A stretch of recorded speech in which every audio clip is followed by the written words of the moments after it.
नवाज शरीफ इश्तिहारी हैं, इसलिए सजा खत्म नहीं हो सकती। साबिक वजीर आजम वापस आकर अदालतों का सामना करें या पकड़े जाएं तो दरखास्त सुनी जा सकती है। इवन फील्ड और अल अजीजिया रेफरेंस में नवाज शरीफ की दोनों अपीलें खारिज। इस्लामाबाद हाईकोर्ट ने महफूज किया गया फैसला सुना दिया। एहतसाब अदालत की जानिब से सुनाई गई सजाएं बरकरार हैं। तहरीक इंसाफ के मौक़िफ़ की फतह है। अब नवाज शरीफ जो हैं वो भी एक मफरूर की हैसियत रखते हैं। शुरू से जो हमारा मौक़िफ़ है कि नवाज शरीफ फैमिली को पाकिस्तान के अवाम से लूटा हुआ पैसा वापस करना चाहिए। हमारा एक ही तो मुद्दा था, पाकिस्तान का लूटा गया पैसा वापस लाया जाए। वजीर इत्तलात फवाद चौधरी ने नवाज शरीफ की अपीलें खारिज होने के फैसले को अवाम की फतह करार दे दिया।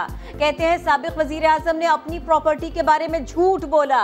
समा से गुफ्तगू में शेख रशीद बोले, नवाज शरीफ वापस आए हर तरह की सिक्योरिटी देंगे, उनके घर को ही जेल बना देंगे। मुकम्मल सिक्योरिटी देंगे। सिक्योरिटी जेल में भी तो दी जा सकती है ना, वहाँ भी पूरा पहरा दे देंगे ना। मुजरिम है, जेल में तो जाना है ना, रियायत दे देंगे, उसके घर को जेल बना देंगे। आए तो आपके अकाउंट में किसने पैसे जमा कराए नहीं जानता। फैटिफ की एंटी मनी लॉन्ड्रिंग कवानीन का मालूम है नहीं जानता। सलमान शहबाज और रमजान शुगर मिल्स के मुलाजमीन बैरून मुल्क क्यों गए नहीं जानता। FIA के सामने हमजा शहबाज ने भी अपने वालिद के जवाबात दोहरा दिए। कहा वो रमजान शुगर मिल्स के चीफ एग्जीक्यूटिव रहे, लेकिन चपरासी और क्लर्क्स के अकाउंट में पैसे किसने जमा कराए ये भी नहीं मालूम।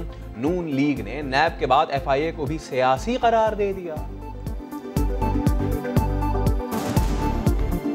अब जब नजर आया कि नैब के केसेस के अंदर ना कुछ निकलना था ना कुछ निकला है, अदालतों में सबूत है नहीं, तो अपनी नौकरी बचाने के लिए शहजाद अकबर साहब ने एक ऐसे केस में कॉल ऑफ नोटिस जारी करवाया है जिसकी FIR नवंबर में दर्ज की गई। आमदन से ज्यादा असासे बनाने का केस, नून लीगी रहनुमा ख्वाजा आसिफ को रिहा कर दिया गया। लाहौर में जेल हुक्म रिहाई का परवाना लेकर अस्पताल पहुंचे, लेकिन कोई लीगी रहनुमा मुबारकबाद देने न पहुंचा। ख्वाजा आसिफ ने शिकवा किया, उन्हें जेल में भी कोई मिलने नहीं आया, क़यादत ने भी राबिता नहीं किया।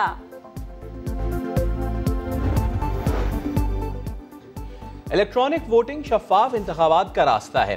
कौम की नजरें ऐवानों पर लगी हैं। वज़ीर आज़म इमरान खान की वफाकी वुज़रा और अरकान असम्बली से मुलाकात में बातचीत। खालिद मकबूल सिद्दीकी की सरबराही में MQM के वफ्द की भी वज़ीर आज़म से मुलाकात। सिंध हुकूमत की शिकायतें की, कहा शहरी इलाकों से इम्तियाजी सलूक किया जा रहा है। कराची पैकेज, शहरी मसाइल, बल्दियाती इंतखाबात और मरदमशुमारी पर भी बातचीत हुई।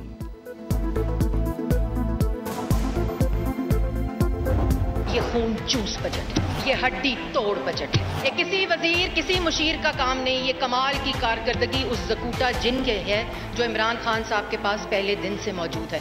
पाकिस्तानी सियासत में खिलाई मखलूक के बाद ज़कूटा जिन की एंट्री। नून लीग की तर्जुमान मरियम औरंगजेब कहती हैं, वजीर आजम के पास जिन है जो दंदनाता फिरता है, तमाम महकमों का बेड़ा गर्क कर देता है। कौमी असम्बली में ऑपोजिशन ने बजट को हड्डी तोड़ झूठ का पुलंदा करार दिया। कौमी असम्बली में आमिर लियाकत ने भी मरियम औरंगजेब को ऐनक वाला जिन का किरदार कह दिया। हैरत की बात यह कि बिल बतौड़ी कैसे ज़कूटा जिन का जिक्र कर सकती है।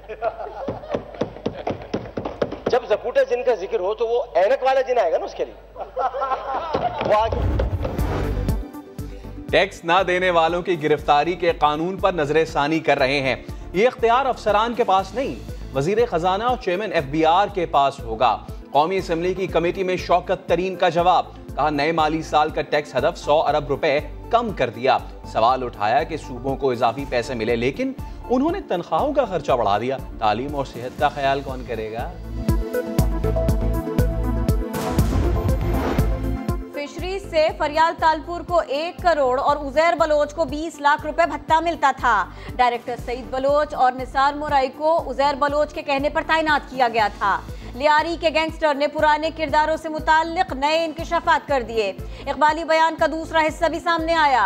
उजैर बलोच ने बताया उसने शहादत आवान और फारूक आवान को जमीनों पर कब्जा करने में मदद दी।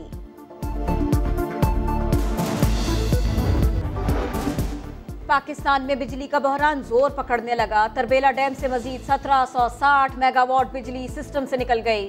टर्मिनल की मुरम्मत के बायस पावर प्लांट्स को LNG की सप्लाई मुअत्तल होने का खदशा। मुतबादिल जराए इस्तेमाल करके कम से कम लोड शेडिंग की जाएगी। वजीर तवानाई हम्माद अजहर की तसल्लियां। इस दौरान हम दूसरे प्लांट्स चला के पूरी कोशिश करेंगे कि इसको बेहतर से बेहतर मैनेज करें। फर्नेस ऑयल के भी हमने वहाँ पे जो शिपमेंट्स हैं IPPs जो फर्नेस ऑयल बेस्ड हैं उनके ऊपर हमने पिछले 2 हफ्ते से हम उनकी शिपमेंट्स जो है वो करा रहे हैं। क्या पेट्रोल के बहरान का खतरा टलेगा? ऑयल टैंकर एसोसिएशन की हड़ताल काम कर गई। हुकूमत ने ओहदेदारों को कल मुलाकात के लिए बुला लिया। हड़ताल खत्म करने या आगे बढ़ाने का फैसला मुज़ाकरात के बाद होगा। ऑयल टैंकर्स के मालिकान ने इनकम टैक्स, एजेंट रेट में कमी, ऑयल कंपनीज को 15 दिन में अदाई का पाबंद करने के मुतालबात पर हड़ताल कर रखी है।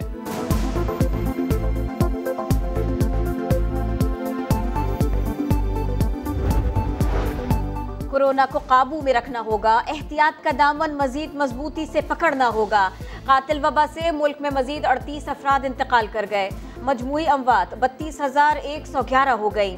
NCOC के मुताबिक 46,124 टेस्ट किए गए। मुस्बत केसेस की शरह 2.37% रही।